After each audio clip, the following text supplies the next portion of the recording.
Kovai to Trichy Palladam சிக்னல்லையும் Vellakovil டிராஃபிக்லையும் மாட்டிக்கிட்டு எப்படா ஊருக்கு போய் சேருவணும் புலமான காலம்லாம் இனி மலையேறிடுச்சு மக்களே. ஏன்னா நம்ம NHAI தேசிய நெடுஞ்சாலை ஆணையம் இப்போ நமக்கெல்லாம் ஒரு அதிரடியான கிஃப்ட் கொடுத்துருக்காங்க. 230 கிலோமீட்டர் நீளம் வெறும் 3 மணி நேரத்தில் பயணத்தை முடிக்க போகிற அந்த மேஜிக் ரோட்டை பற்றி அந்த பிளானை பற்றி தான் இன்றைக்கி நம்ம பார்க்க போகிறோம். இப்போ இருக்கிற கோவை திருச்சி ரோடு அதாவது NH81 வழியாக போகிறவங்களுக்கு தெரியும், பல்லடம் சிக்னல்லையே பாதி நேரம் போயிடுங்க. வெள்ளக்கோவில் லாரிங்க அணிவகுப்பில் நம்ம சிக்கி தவிச்சிட்டு இருப்போம். கரூர் குளித்தலைன்னு ஊருக்குள்ளே புகுந்து வரத்துக்குள்ளே எவ்வா போதும் ஆயிடும். இந்த நெரிசலுக்கு ஒரு முற்றுப்புள்ளி வைக்கத்தான் கோயம்புத்தூர், கரூர், திருச்சி ஆகிய 3 நகரங்களையும் இணைக்கக்கூடிய பிரம்மாண்ட பசுமை வழிச்சாலை அதாவது கிரீன்ஃபீல்ட் ஹைவே திட்டத்தை NHAI கையில் எடுத்திருக்காங்க. இது ஏதோ பழைய ரோட்டை அகலப்படுத்துகிற ஒரு சாதாரண வேலை இல்லைங்க. பழைய NH81 டிராஃபிக் பக்கம் தலை வச்சு கூட பார்க்காம முற்றிலும் புதிய வழித்தடத்தில் வெளிநிலங்கள் மற்றும் மக்கள் நடமாட்டம் குறைவான பகுதிகள் வழியாக புது ரூட்டு போட போகிறாங்க. இதனால தான் இதுக்கு பசுமை வழிச்சாலை அப்படின்னு பேர். இதனுடைய ஹைலைட்ஸ்லாம் என்னென்ன அப்படின்னு பார்த்தீங்கன்னா, முதல்ல சிக்னல் ஃப்ரீ, ஊருக்குள்ளே நம்ம நுழையவே தேவையில்லை. நேரடி இணைப்பு கோயம்புத்தூரோட கிழக்கு பகுதியில் ஆரம்பித்து கரூரை தொட்டு அப்படியே திருச்சியோட மேற்கு வாசலில் கொண்டு போய் நம்மளை விட்டுரும். சர்வதேச தரம், இது ஒரு 4 வழிச்சாலையாக அமையப்போகுது. இதனால் விபத்துகள் குறையும், பயண நேரம் பாதியாக மாறும். இந்த 230 கிலோமீட்டர் சாலை எப்படி அமையலாம்னு ஒரு உத்தேச வரைபடம் தயார் செய்யப்பட்டிருக்கு. நான் சொல்கிறேன் அப்படியே நீங்களே ஒரு மைண்ட் செட்டில் அப்படி யோசிச்சு பாருங்கள். தொடக்கப்புள்ளி கோவையோட கிழக்கு பகுதியான சூலூர் அல்லது நீலம்பூரில் ஆரம்பிக்கிறதுக்கு வாய்ப்புகள் இருக்குது.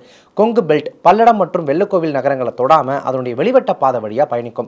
தொழில் மையங்கள் கரூரின் ஜவுளி மையங்களை இணைச்சு காவிரி கரையோரமாக குளித்தலை வழியாக திருச்சியோட மேற்கு நுழைவு வாயில வந்தடையும். இது வெறும் சாலை இல்லை, இது ஒரு எக்கனாமிக் காரிடார் அப்படின்னு சொல்லலாம். கோயம்புத்தூரின் மோட்டார்ஸ் மற்றும் MSME, கரூரின் ஜவுளி தொழில், திருச்சியின் இன்ஜினியரிங் நிறுவனங்கள் அதாவது பெல் ஃபேக்டரி என 3 முக்கிய தொழில் நகரங்களை இது இணைக்க போகுது. இதனால பிசினஸ் வேற லெவலில் உயரும். டைமிங்கை பொறுத்த வரைக்கும் மருதமலையில் நம்ம காலையில் கிளம்பணும் அப்படின்னா லஞ்சுக்கு திருச்சி மலைக்கோட்டைக்கு போயிடலாம். சிம்பிளாக சொல்லணும்னா ஊருக்குள்ளே புந்து டிராஃபிக்கில் சிக்காம ஊரை சுற்றி பைபாஸ்லேயே பறக்கலாம். இப்போ இந்த திட்டம் என்ன ஸ்டேஜில் இருக்குது அப்படின்னு பார்த்தீங்கன்னா, இப்போ இதுக்கு DPR டீடைல்டு ப்ராஜெக்ட் ரிப்போர்ட் அதாவது விரிவான திட்ட அறிக்கை தயார் செய்ய கன்சல்டன்ட்டுகளை நியமிக்க டெண்டர் விடப்பட்டிருக்கு. இன்னும் சில மாதங்களில் சாலை எக்ஸாக்டாக எந்தெந்த சர்வே நம்பர் நிலம் வழியாக போகும், எவ்வளோ பட்ஜெட் ஆகும் அப்படின்ற முழு விவரமும் தெரிஞ்சிடும். எந்த ஒரு பெரிய திட்டத்துக்கும் ஒரு சவால்னு ஒன்று இருக்கும் இல்லையா, இல்லாமல் இருக்காது. அது இங்கேயும் இருக்குது. பசுமை வழிச்சாலைனா விவசாய நிலங்கள் இந்த திட்டத்தில் கையகப்படுத்தப்பட வாய்ப்புகள் நிறைய இருக்குது. வளர்ச்சி வேணும்னு நினைக்கிறவங்க ஒரு பக்கம், வாழ்வாதாரம் தான் முக்கியம்னு சொல்கிற விவசாயிகள் ஒரு பக்கம்.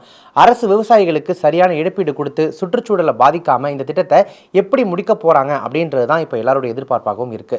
மத்திய அரசின் பாரத் மாலா திட்டத்துக்கு கீழே இது வருமா அப்படிங்கிறது DPR அதாவது டீடைல்டு ப்ராஜெக்ட் ரிப்போர்ட் வந்த பிறகு தான் கன்ஃபார்ம் ஆகும். எது எப்படியோங்க, திருச்சி மலைக்கோட்டையில் இருந்து கிளம்பி கோவை மருதமலைக்கு ஒரு ஜாலி ரைடு போக போகிற காலம் ரொம்ப தூரத்தில் இல்லை. இந்த திட்டத்தை பற்றி நீங்கள் என்ன நினைக்கிறீங்க? உங்கள் ஊர் வழியாக இந்த திட்டம் வருதா, அல்லது இந்த திட்டம் வந்துச்சு அப்படின்னா இதில் முதல் முறையாக நீங்கள் பயணம் செஞ்சு எந்த ஊருக்கு போய்ங்க அப்படின்ற உங்களுடைய கருத்துக்களை கமெண்ட்ஸை சொல்லுங்கள். இதே மாதிரியான அடுத்தடுத்த அப்டேட்ஸ்களை தொடர்ச்சியாக தெரிஞ்சுக்கிறதுக்கு நம்ம சேனலை இப்போயே சப்ஸ்கிரைப் பண்ணிட்டு ஃபாலோ பண்ணிக்கோங்க. Subscribe to One India and never miss an update.